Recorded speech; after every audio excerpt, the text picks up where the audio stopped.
He's a former Navy SEAL and trained Navy diver and surface warfare officer. Jake, do you believe we have the tools on site to try to recover this vessel? Yes. Obviously, we got a bunch of people over there, a bunch of nations looking for them. The Coast Guard's got a bunch of cutters out there. I think recovering it will be easy. It's finding it's the problem. Mm-hmm. Yeah, Jake, what do you think happened?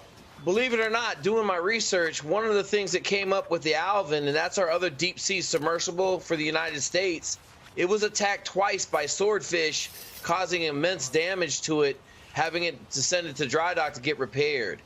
The ocean's a vast place, and you can't really tell what's out there. I mean, the thing looks really flimsy to me personally. I would have never got in it. Right. And having said that, when you hear about banging and it's been picked up from a plane with sonar deep below, are we wrong to be optimistic that it could be them? No, I mean, I don't think we're wrong to be optimistic. There's a guy on there that knows the procedures of banging every hour or every 30 minutes to signal ships. It's just the ocean has a lot of inherent noise to it.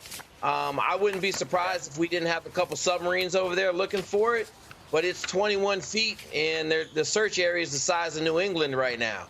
Jake, why would you, let's say it was them knocking, let's just for purpose, why would you be able to identify the noise but not be able to locate or geolocate what is it about the technology that allows you to hear it but not find it? So there's levels of water, temperature gradients in the ocean, and they tend to do a really good job of keeping sound waves at one level. So they may be able to see it or may be able to hear it, but they can't find it because the levels of the water are all different. It's the same reason that they're able to hide, a Russian submarine in a couple layers of water, and we can't find it. Same reason everything is quiet. The big problem you have is it's extremely quiet. Even if they're banging, the noise isn't great enough to find it. Jake, I know they were only supposed to be down there for like 8 hours. I think they were going to see the Titanic and then come back. They didn't pack much food. There's a tiny little, I think, hole so that they can use the restroom in the very back.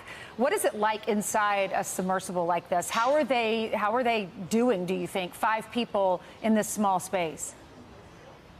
I mean, a couple of them are just regular old rich people. So my guess is that the stress levels are pretty high in there. As the oxygen depletes, their functionality is going to decrease.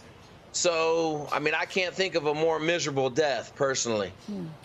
Wow. You can get there's still a little bit of time if we're able to recover and bring them up right now. Can you go just where they dropped, know where the Titanic is, where they were heading, knowing the currents? Could you get a close vicinity on where it would be, knowing those two things? My guess is absolutely not. You have 2 huge currents coming right through there, the Labrador current and the North Atlantic current. There's no telling where they are now. It's been almost 5 days. My guess is they're pretty much anywhere in the North Atlantic at this point. Gosh, so scary. Why do you do this? Yeah, it's so cold and black. Why do you do this?